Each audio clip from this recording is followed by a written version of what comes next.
மூலமாய் நாடாளுமன்றத்தில் நிறைவேற்றப்பட போகிறது. நேற்று ஒரு மசோதாவை நிறைவேற்ற நினைத்தார்கள். ஆனால் தமிழ்நாட்டு முதலமைச்சர் மூலமாக இங்கு இருக்கிற எம்பிக்கள் எம்எல்ஏக்கள் எல்லா மக்கள் மூலமாய் எதிர்குரல் ஏற்பட்டது நிமித்தம் அந்த சட்ட மசோதா தடை பண்ணப்பட்டு விட்டது. ஆனால் இன்றைக்கு இன்னொரு விஷயங்கள், அது இந்த சட்ட மசோதாவை உருவாக்கி நாடாளுமன்றத்தில் பதிவு செய்ய போகிறார்கள். அதற்கு முன்பாகவே இந்த தமிழ்நாட்டில் உள்ள எங்களுடைய தமிழ்நாடு கிறிஸ்தவ சபைகளின் கூட்டமைப்பு சார்பாக இதற்கு கண்டனத்தை நாங்கள் பதிவு செய்கிறோம். நீங்கள் இந்த செய்தியாளர்கள் சந்திப்பிலே அரசியலமைப்பு உறுப்புரை 25 மத சுதந்திரம் இது நிமித்தமாய் மீறப்படுகிறது. அரசியலமைப்பு உறுப்புரை 30 சிறுபான்மையினர் கல்வி உரிமைகள் பாதிப்பு ஏற்படுகிறது. அரசியலமைப்பு உறுப்புரை 300A சொத்து உரிமை பறிப்பு நடைபெறுகிறது. பாரபட்சமற்ற நீதி என்ற முறையே இல்லை. இன்னொரு முக்கியமான ஒரு தகவலை நான் பதிவு செய்கிறேன். இந்த FCRA சட்ட திருத்த மசோதா கவனிங்கள், பாஜக ஆட்சியில் 2014 முதல் நடந்தது என்ன, இப்பொழுது இது சட்டமாக நிறைவேற்றப்பட போகிறது என்று சொல்லியிருக்கிறார்கள்.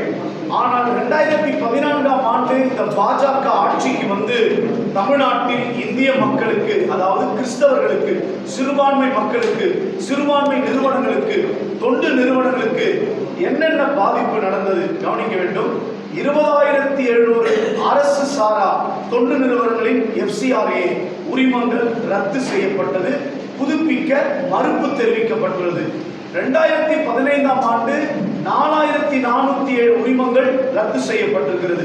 2016ஆம் ஆண்டு 9,000 உரிமங்கள் ரத்து செய்யப்பட்டிருக்கிறது. 2022ஆம் ஆண்டு ஒரே நாளில் 5,789 இந்த FCRA உரிமம் ரத்து மறுப்பு தெரிவிக்கப்பட்டிருக்கிறது. அதை போல 2024ஆம் ஆண்டு முதல் 2026 வரை முக்கிய கிறிஸ்தவ அமைப்புகளை குறிவைத்து நடவடிக்கை எடுக்கப்பட்டுள்ளன. இதனுடைய பின்னணியா, இந்த அவசர சட்டத்தை கொண்டு வந்து இந்த சிறுபான்மை மக்களுக்கு விரோதமாக செயல்பட இதற்கு பின்னணியா இருக்கிறது யார்? ராஷ்டிரிய சுயசேவ சங்கம் RSS போன்ற வலதுசாரி அமைப்புகள் கிறிஸ்தவம் மற்றும் இஸ்லாமிய தொண்டு அமைப்புகளை கட்டுப்படுத்த முயற்சி செய்கின்றன. ஆகவே தான் அனைத்து பத்திரிகையாளர்களை இந்த நாளில் வரவழைத்து, இது இந்தியா முழுக்க செய்தியாளர்கள் மூலமாகத்தான் இந்த செய்தி போய் சேரும். மத்திய அரசும் இதை பார்க்க வேண்டும், மாநில அரசும் கவனிக்க வேண்டும். இந்து இஸ்லாமிய கிறிஸ்தவ நண்பர்கள் மக்கள் அனைவரும் புரிந்து கொள்ள வேண்டும். இது எல்லாம் பொது தொண்டு நிறுவனத்திற்கு மகா பெரிய பாதிப்பை உருவாக்கப்பட போகிறது. ஆகவே தான் இன்றைக்கு அதை இன்னும் நிறைவேற்றப்படவில்லை. ஆனால் கேரளாவில் இன்னைக்கு எலெக்ஷன் நடக்க போது அங்கே 20% கிறிஸ்தவர்கள் இருப்பதினாலே எலெக்ஷன் ஆஃப்டர் எலெக்ஷன் இந்த சட்டத்தை கொண்டு வர வேண்டும் என்று பாஜக அரசு வரிந்து கட்டி கொண்டு வலிமையாக செயல்பட்டுக் கொண்டிருக்கிறார்கள். இந்த செய்தியாளர் சந்திப்பிலே நாங்கள் தமிழ்நாடு கிறிஸ்தவ சபைகளின் கூட்டமைப்பு சார்பாக இந்த FCRA ஆக்ட், அந்த சட்டத்தை கவர்மெண்ட் மத்திய அரசாங்கம் இயற்றப்படக்கூடாது, கிறிஸ்தவர்களை ஒடுக்கக்கூடாது, இஸ்லாமிய நண்பர்களை ஒடுக்கக்கூடாது என்பதை இதில் நான் பதிவு செய்கிறேன். எதிர்ப்பு ஏன் அவசியம்? ஏன் நாங்கள் எல்லாம் இப்படி சத்தம் போட்டு பத்திரிகையாளர்களை வரவழைத்து ஆர்ப்பாட்டம் நடத்தி சோசியல் மீடியா வழியாக ஏன் எதிர்ப்பு தெரிவிக்கிறோம் என்றால், NGOக்கள் எல்லாம் முடக்கப்படும், கிறிஸ்தவ சேவை அமைப்புகளை இது அழிக்கிறது, ஏழை மக்களின் வாழ்வாதாரத்தை சிதைக்கிறது. அமைப்புகள் இல்லாமல் என்ன ஆகும்? அரசு உடனடியாக மாற்ற முடியாது. ஏழைகள், கிராம மக்கள், தலித் பழங்குடியினர் பாதிக்கப்படுவர். ஆகவே இந்த செய்தியாளர் சந்திப்பிலே நான் ஒன்றை பதிவு செய்கிறேன். இந்த சட்டத்தை அமலுக்கு வராதபடிக்கு எல்லா எம்பிமார்கள், இஸ்லாமியத்தில் இருக்கலாம், கிறிஸ்தவத்தில் இருக்கலாம், எல்லாரும் ஒரே தமிழ்நாட்டில் ஒருங்கிணைந்து நம்முடைய முதலமைச்சர் பார்வைக்கு சென்று அவரும் குரல் கொடுத்து, நானும் இன்னும் நாளை மறுநாளோ அண்ணன் தொல் திருமானவர்களை எழுச்சி தமிழரை சந்தித்து இந்த காரியத்தை தெளிவுபடுத்த போகிறேன். அங்கே கோரிக்கை கொடுக்க போகிறேன். அரசு அதிகாரிகளிடத்திலே கோரிக்கை கொடுக்க போகிறோம். பெரிய பெரிய கட்சி தலைவர்களிடத்திலே இந்த சட்டம் இயற்றப்படக்கூடாது, இதற்கு கண்டனம் என்று தெரிவிக்க வேண்டும் என்று, குரல் கொடுக்க வேண்டும் என்று அனைத்து தலைவர்களை போய் தமிழ்நாடு கிறிஸ்தவ சபைகளின் சார்பாக நாங்கள் கண்டனத்தை பதிவு செய்கிறோம். அநேக ஆண்டுகளுக்கு முன்பாக வெளிநாட்டிலிருந்து வந்த கிறிஸ்தவர்கள், மிஷனரிமார்கள் கஷ்டப்பட்டு சொத்துக்களை சேர்த்து நிலத்தில இடங்களை வாங்கி கல்வி நிறுவனங்களையும் பள்ளிக்கூடங்களையும் ஹாஸ்பிட்டல் மருத்துவமனைகளையும் மக்களுக்கு கிராமங்கள் எல்லா இடத்திலும் காரியத்தை ஏற்படுத்தினார்கள். ஆனால் இந்த சட்டம் இயற்றப்பட்டு ஒவ்வொரு என்ஜிஓக்கள், ஒவ்வொரு தொண்டு நிறுவனங்கள் மூடப்பட்டால் இவர்கள் அல்ல, சிட்டியில வாழ்கிறவர்கள் அல்ல, கிராமப்புறத்தில் வாழ்கிற ஏழை எளிய மக்களுக்கு மருத்துவமனைகள், படிப்பு, கல்விகள், அவர்களுக்கு செய்ய வேண்டிய சமூக பணிகள் அனைத்தும் பாதிக்கப்படும். ஏனென்றால் ஈஸியா ஒரு ரினிவல் பண்ணனா யாருடைய கேள்வி முறை இல்லாமலே அவர்கள் இதை ரிஜெக்ட் பண்ண முடியும், உரிமத்தை ரத்து செய்ய முடியும். அப்ப என்ன பண்ண முடியும்? ஒருவேளை அந்த சம்பந்தப்பட்ட நிறுவனர் ஒருவேளை மருத்துவமனையில் இருக்கலாம், வெளியூருக்கு சென்றிருக்கலாம், மறந்து விடலாம்.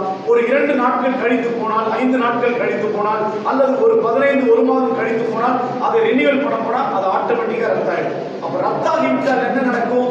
ஒவ்வொரு ஆண்டும் 10 அல்ல, ஆயிரக்கணக்கான என்ஜிஓக்கள் மூடப்படும் அவல நிலை இந்த சட்டத்தின் மூலமாய் ஏற்படுகிறது. ஆகவே இந்த பத்திரிகையாளர் சந்திப்பின் மூலமாய் ஊடகவியாளர்கள் நீங்கள் தயவு கூர்ந்து இந்த செய்தியை எல்லா இடத்திலும் பிரகடனப்படுத்தி இந்த FCRA மத்திய அரசு கொண்டு வரப்போகிற இந்த FCRA சட்டத்தை உடனடியாக ரத்து செய்யப்பட வேண்டும். இதை அமுலுக்கு கொண்டு வரக்கூடாது என்பதை இந்த செய்தியாளர் வழியாக நான் இந்த பதிவு செய்கிறேன். இந்த செய்தியை நீங்கள் ஒரு ஊடகத்தின் வழியாக எல்லாருக்கும், அனைத்து தரப்பு மக்களுக்கும் வெளிப்படுத்த வேண்டும் என்று என்னுடைய தாழ்மையான வேண்டுகோளை வைத்து இந்த உரையை நிறைவு செய்கிறேன். நன்றி, வணக்கம். 2014 வரும்போது இருந்தாலும் எதிர்ப்பு வரவே இல்லையா? எப்படி 2014 சட்டத்தை அமல்படுத்தும் போது, ஒரு முறை அமல்படுத்தும் போது எந்த ஆர்ப்பாட்டமும் எதுவுமே இல்லையா? 2014ஆம் தேதி எல்லாமே புது மாற்று அரசு வருகிறது, காங்கிரஸ் வந்து பிஜேபி வருகிறது. இல்ல அது வெளிநாட்டு முடக்கினாங்கல்ல. ஆமா, அதுக்கப்புறம் தான் நடக்குது எல்லாமே. வெளிநாட்டுக்கு நீங்க ஆஃப்டர் பிஜேபி ஆட்சி வந்த பிறகுதான் FCRA பல இடத்தில் க்ளோஸ் ஆயிருக்கு. அப்புறம் பல இடங்கள்ல வந்து போலி என்ஜிஓ மூலமா ஒரு நிறுவனத்துக்கு 10 நிறுவனம் கூட பண்ணலாம். ஏன்னா அவங்களுடைய கோரிக்கை, ஒரு என்கொயரி கொரிஸ் கேட்பாங்க கவர்மெண்ட். அந்த கொரிஸ் கேட்கும் பொழுது அவங்க சரியான ஒரு டாக்குமெண்டேஷன் கொடுக்கலன்னா கண்டிப்பா முடக்கப்படும். அதை நாங்கள் ஏற்றுக்கொள்றோம். ஆனால் சட்டமாக இயற்றப்பட்டு இதை மூடப்படுவதற்கான வழிவகைகளை ஏற்படுத்துவதை எங்களால் ஏற்றுக்கொள்ள முடியாது என்பதை தான் இந்த இடத்தில் பதிவு செய்கிறோம். ரினிவல் டேட்ல வந்து ரினிவல் பண்ணாதனால உரிமம் தன்னால ரத்தாகுது. அவங்க பண்ணாம என்ன பண்ண போறோம்? நம்ம அந்த வேலையை தான் செய்யப்படும் இல்லையே. ஒருவேளை மறதி யாருக்கும் இருக்குல்ல, தனிப்பட்ட நபராக இருந்தால் நம்ம மறந்துட்டோம். தனிப்பட்ட ஒரு கிரேஸ் பீரியட் ஒன்று கொடுக்கணும்ல, ஒரு கிரேஸ் பீரியட் ஒன்று இருக்கும். பட் இவங்க அவசரமா கொண்டு வர விஷயத்துல வந்து நமக்கு என்ன நடக்குன்னு தெரியாது. ஒரு நாள் ரெனிவல் ஆனா அடுத்த நாள் ஆட்டோமேட்டிக்கா கேன்சலேஷன் சொன்னா அது ஒன்றும் பண்ணவே முடியாது. ப்ராசஸிங் டைம்னு ஒன்று இருக்கும். நிறைய சந்தோஷம்ல போலி வங்கி மூலமா வந்து அவல பரிமாற்றம் நடைபெறும் குற்றச்சாட்டை இல்லை சார், இந்து நிறுவனங்களுக்கு ஏகப்பட்ட பணங்கள் எல்லாம் இன்னும் வெளிநாட்டிலிருந்து வருது. இந்து நிறுவனம், கிறிஸ்து நிறுவனம், முஸ்லீம் நிறுவனம் என்ஜிஓ பத்தி மட்டும் நம்ம பேசுவோம். என்ஜிஓல வந்து அது தவறான முறைகேடாக பணம் பரிமாற்றம் நடைபெறும். தவறான முறைகேடான பணம் எப்படி அமைச்சர்களிடத்தில் மற்றவர்கள் போய் நேரடியாக தனிப்பட்ட விதத்தில் அதிகாரிகள் சந்தித்து செய்கிறார்களோ அதை போலதான் செய்ய வேண்டுமே தவிர இதற்கான ஒரு சட்டத்தை ஏற்றக்கூடாது. இது வந்து வலிமையாக கிறிஸ்தவர்களை பாதிக்கக்கூடிய, இஸ்லாமிய தொண்டு நிறுவனங்களை பாதிக்கக்கூடிய வலிமையான சட்டம். ஆகவே தான் இது அமலுக்கு வரக்கூடாது என்பதை தமிழ்நாடு கிறிஸ்தவ சபைகளின் கூட்டமைப்பு வருவதற்கு முன்பாகவே இந்த செய்தியாளர்களை வரவேற்று பதிவு செய்கிறோம். எனக்கு எலெக்ஷனுக்காக வெயிட் பண்றாங்க. தமிழ்நாட்டில் ஓட்டு வேணும், கேரளாவில் ஓட்டு வேணும், ஆந்திராவில் ஓட்டு வேணும், மற்ற நாட்டில் ஓட்டு வேணும் மாநிலத்தில். ஆகவே இன்னைக்கு இந்த ஓட்டுக்காக இந்த சட்டம் வராமல் இருக்கிறது. ஆனால் சீக்கிரத்திலே ஆஃப்டர் எலெக்ஷன் கட்டாயம் வரும். ஆனால் இது வரக்கூடாது என்கின்ற நிலைப்பாடு தான் தமிழ்நாடு கிறிஸ்தவ சபைகளின் கூட்டமைப்புக்கு ஒரு தண்டனை பதிவாக இன்னைக்கு பதிவு செய்து கொண்டிருக்கிறோம். இன்னும் ஆர்ப்பாட்டத்தை தமிழ்நாடு முழுக்க நடத்துவோம். கேளுங்க. தேர்தல் நேரத்தில் வெளியே வரும்போது, செய்தியாளர் சந்திப்பு தேர்தல் நேரத்தில் வெளியே வரும்போது அவங்களோட வாக்கு எண்ணிக்கை குறையதுக்கான வாய்ப்பு இருக்குல்ல? பிஜேபியோட வாக்கு எண்ணிக்கை இது வந்து தேர்தல் சம்பந்தப்பட்டது சார், இது சட்ட சம்பந்தப்பட்டது.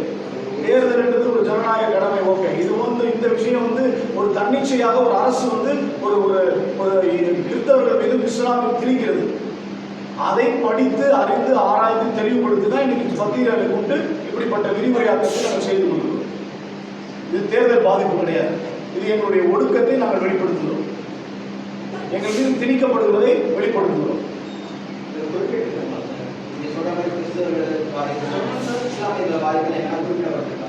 குறிப்பிடப்பட்டதான் நான் தான் சொன்னேன். இஸ்லாமிய கிறிஸ்தவ தொண்டு நிறுவனங்களை இது கட்டாயம் பாதிக்கும். எந்த விதத்தில் சார் பாதிக்கும்? எந்த மாதிரி பாதிக்கும் சார்? அதான் இந்த ரினிவல் ஒரு விஷயம் போதும் சார். ரினிவல் அப்போ ஏன் நான் இப்போ நீங்கள் கேட்டீங்க, நான் இப்போ என்ன சொல்றேன்னா, இத்தனை ஆண்டுகள் காங்கிரஸ் ஆட்சி காலத்தில் இல்லாத, முந்தைய பிஜேபி காலத்தில் இல்லாத ஒரு பெரிய அவசர பிரகடனம் இந்த காலகட்டத்தில் இந்த 2026 ஆஃப்டர் எலெக்ஷன் இப்போ போட்ட பிறகு நான் சொல்றேன், 2014 ஆட்சி பொறுப்பில் ஏற்ற பொழுது 20,700 தொண்டு நிறுவனங்கள் இலங்கை ரத்து உரிமம் ரத்து. எத்தனை 10 ரத்தா இருக்கலாம், 15 ரத்தா இருக்கலாம், 20 ரத்தா இருக்கலாம். எனக்கு தெரிஞ்சு கம்பேஷன் என்கின்ற ஒரு தொண்டு நிறுவனம் இந்த தமிழ்நாட்டிலே 400 ஸ்டூடெண்ட்ஸை படிக்க வச்ச ஐநாவரத்திலையும் ஆவடியிலையும் பல இடத்தில் படிக்க வைத்த தொண்டு நிறுவனங்கள் இன்னைக்கு மூடப்பட்டிருக்கிறது. கம்பேஷன் தொண்டு நிறுவனம் ஏன் மூடப்பட்டது? கரெக்டான டீடைல்ஸ் கொடுக்குறாங்க, ஆக்ஷன் எடுக்கலையே. என்கிட்ட கம்பெனி என்கொயரி வந்திருக்கு, சொல்லியிருக்காங்க நாங்கள் இது மாதிரி கொடுக்க வரலன்னு சொல்லி. நான் மத்திய சர்க்காரை போய் அதற்கு சம்பந்தப்பட்ட உள்துறை அமைச்சரை சந்திக்க வேண்டும் என்று ஆனந்தம் கொண்டு இந்த தேர்தல் ஆணையத்தின் கால அட்டவணை இருக்கிறபடினாலே நான் அடுத்து போய் அவரை சந்திக்க கோரிக்கை கொடுக்க நான் உறுதியாக இருக்கிறேன். சட்டம் கிறிஸ்தவ மக்களுக்கு எதிராகவோ இந்த இஸ்லாமிய மக்களுக்காகவோ தனித்தனியாக வந்து அமர்ந்து போடணும். மொத்தமாக எல்லாத்துக்கும் சேர்த்த மாதிரி தான் கொடுக்கலாம். சார் இப்போ நீங்க சொல்ற விஷயம் உண்மை சார். என்னன்னா கணக்கு போட்டு பார்த்தீங்கன்னா எல்லாரும் பதிவு பண்ணணும்னு சொல்றாங்க. அதுல உங்களுக்கு என்ன கஷ்டம்? எல்லாம் பதிவு பண்ணி தான் பதிவு பண்றது எல்லா தொண்டு நிறுவனம் பதிவு தான் ஆகிருக்குது. இது பாதிப்பு ஏற்படக்கூடாது என்பதற்காகத்தான் இந்த காரியத்தை நாங்கள் சொல்லிக் கொடுக்கிறோம். சட்டத்துக்கு புறம்பா பணம் வந்தா பரவாயில்ல. சரி, நேற்று தொகுதி வரை மசோதா நிறைவேற்றன்னு சொன்னாங்க. அது எப்படி சார் உங்க பிரச்சனை இல்லை? என் பிரச்சனை இல்லை, எல்லா பிரச்சனை தான். அதுவே ஜனநாயகம் சார், அதுவும் என் பிரச்சனை தான். அதுக்குள்ளே நாங்கள் தான் கூட இருக்கிறோம். அதுக்கு நீங்க அதுவும் ஸ்டாப் ஆயிடுச்சுல. இல்லை அதுக்கு நீங்க ஓட்டு போட்டீங்களா? ஓட்டு போடுங்க. என் ஜனநாயகம் மனுஷன் பேசுறாங்க, தப்பு கிடையாது. ஓட்டு போடுதுன்னா நான் என்னால் தேர்ந்தெடுக்கப்பட்ட பிரதிநிதி தான் சார் ஓட்டு போடுறாங்க. என்னால் தேர்ந்தெடுக்கப்பட்ட பிரதிநிதி பேசுவாங்க. பிரச்சனை வந்து எஸ்சிஆர் அதுதான் நீங்க சொல்றது என்ன? ஏன் பாதிக்காது? நீங்க எல்லாத்தையும் பாதிக்குமா தெரியும், பாதிக்கிறதுனால சொல்றோம். எல்லாருக்கும் ஒரே சட்டம் ஒன்றுதான். என்னுடைய கேள்வி புரிஞ்சுக்கணும். தெளிவா சொல்றாங்க. கிறிஸ்தவர்களுக்காக மட்டும் இல்லை, இந்த இஸ்லாமியர்களுக்காக மட்டும்தான் இந்த மாதிரி எதுலையும் இந்திய குழுக்கள் இல்லையா இப்போ கொடுத்துருக்காங்க.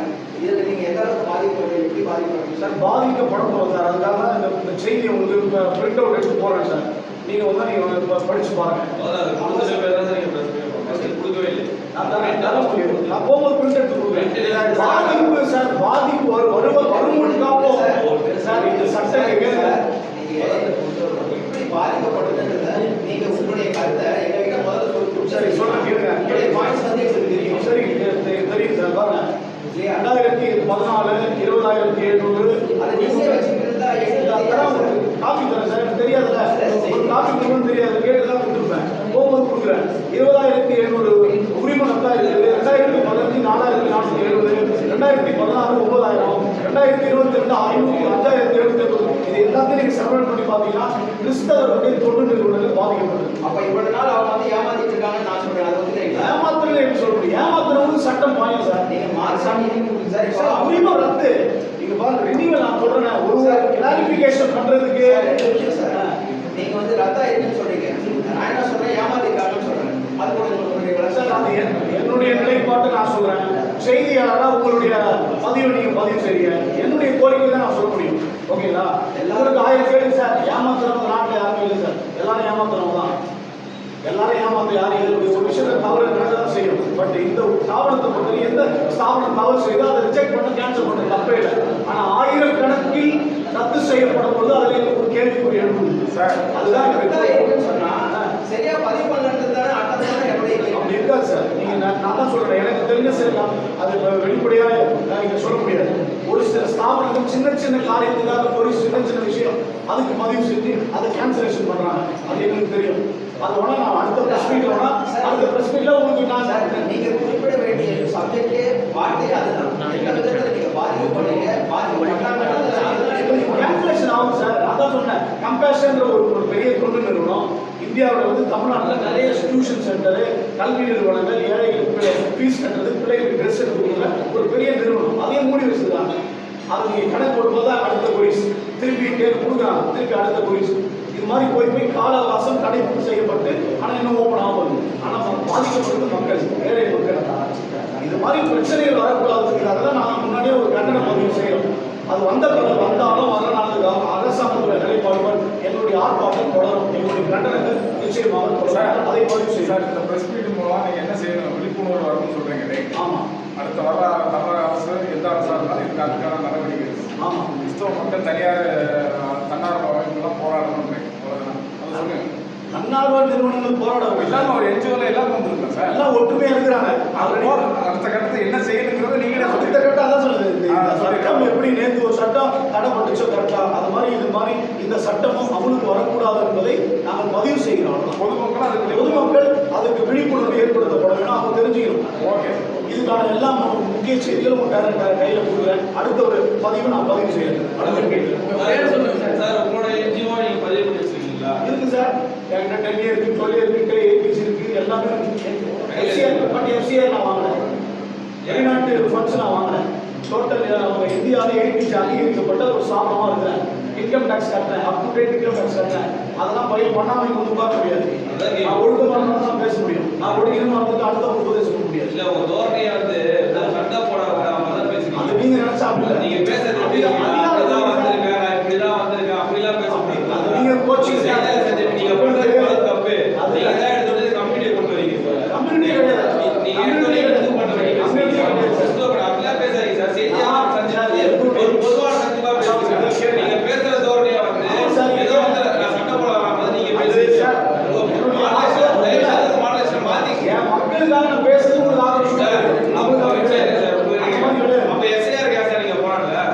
எஸ்ஐஆர் கேஸ் ஏன் போராடணும்னு சொன்னீங்க? எஸ்ஐஆர் கேஸ் போறாங்க. எத்தனையோ பதிவு பண்ணிருக்காங்க. எஸ்ஐஆர் கேஸ் அமைப்பு சார். எஸ்ஐஆர் கேஸ் அமைப்பு போறாங்க.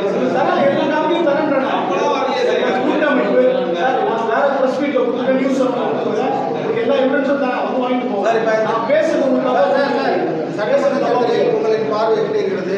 யாருக்கு ஆதரவளிக்க போறீங்க? சட்டமன்ற தேர்தலில் உங்க பார்வை எப்படி கேட்கிறாங்க? ஒரு மாத கால 3 மாத காலத்துக்கு முன்பாகவே திராவிட முன்னேற்ற கழகத்தை ஆதரித்தோம். கடந்த ஒரு 25 நாளைக்கு முன்பாக சென்னை அண்ணா அறிவாலயத்திலே தமிழ்நாடு கிறிஸ்தவ சபையின் கூட்டமைப்பு சார்பாக மாண்புமிகு சிறுபான்மையினர் பாதுகாவலர் அருமையான முத்துவேல் கருணாநிதி ஸ்டாலின் ஐயாவை சந்தித்து என்னுடைய ஆதரவு கடிதத்தை கொடுத்தேன். அதற்கான புகைப்படம் நியூஸ் செவனிலே ஒளிப்பதிவு செய்யப்பட்டது. இன்னைக்கும் திமுகவுக்கு ஆதரவாக இருக்கிறது. காரணம் அவங்க சிறுபான்மைக்கு பாதுகாப்பாக இருக்கிறாங்க. அவங்களுக்கு தான் எங்களுடைய ஓட்டை போட போறோம். எங்க மக்கள், எங்களை சார்ந்தவர்கள், நாங்கள் இன்னும் மீட்டிங் போடுவோம். அந்த இடத்தெல்லாம் இந்த எலெக்ஷன் 20ஆம் தேதி வரைக்கும் பிரகடனப்படுத்தும். தேங்க்யூ. நான் தவறு தான்